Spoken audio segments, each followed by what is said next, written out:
On raconte qu'un jour, il y a très très longtemps dans une forêt africaine, un petit aigle tomba du haut de son nid, au sommet d'un arbre. Un éleveur qui passait par là trouva le petit aigle glatissant au pied de l'arbre qu'il essayait de grimper à nouveau.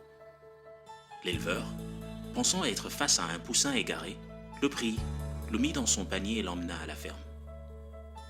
Une fois arrivé sur place, il le mit avec les autres poussins, naturellement, qui l'adoptèrent immédiatement. Des semaines passèrent, puis des mois, et le petit aigle grandissait en faisant exactement ce que faisaient les autres poulets. Il picorait les grains du sol et piaillait tel une vraie volaille. Un jour, alors que le petit aigle avait grandi, le fermier remarqua une chose étrange. L'oiseau était différent de ses autres poulets. Ses ailes étaient beaucoup plus grandes et majestueuses. Ses yeux étaient marrons et perçants et son bec était crochu. Ses pattes jaunes et musclées étaient recouvertes de plumes jusqu'aux doigts et avaient à leur bout des serres extrêmement puissantes. C'est alors que la vérité devint enfin évidente pour le fermier. Le petit poussin devenu poule était en réalité un aigle. Pris de remords d'avoir élevé un aigle comme une poule, le fermier prit l'aigle du poulailler, le plaça sur la clôture et dit « Vas-y, tu es un aigle.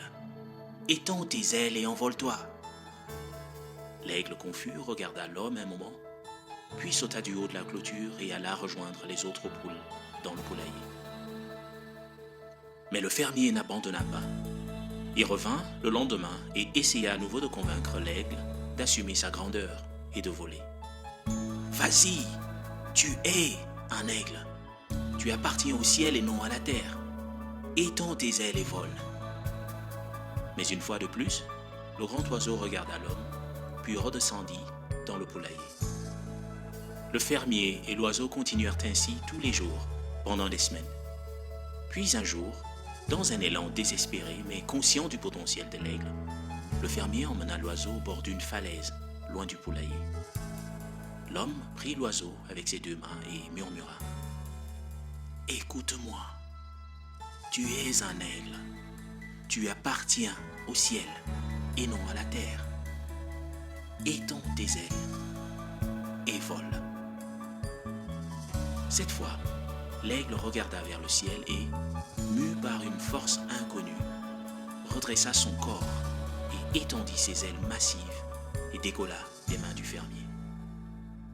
Il piqua d'abord droit vers le bas de la falaise, puis quelques secondes plus tard, réémergea majestueusement en trompettant triomphalement vers le ciel. Le fermier ne le revit plus jamais. Le plus grand obstacle à la réalisation de notre plein potentiel est la prison mentale dans laquelle nous enferment nos croyances, la société et l'image que nous avons de nous-mêmes. Des millions de personnes vivent tous les jours pensant que la grandeur n'est réservée qu'à une élite restreinte et qu'elles sont nées pour vivre modestement et mourir un jour sans avoir rien accompli de mémorable. Elles pensent être des poulets et à cause de cela finissent par laisser mourir l'aigle qui sommeillait en elles. Nous sommes faits à l'image de Dieu. Si seulement la majorité d'entre nous réalisait les implications de cette vérité, nous réaliserions des choses jusque-là impensables. Nous laisserions l'aigle prendre son envol.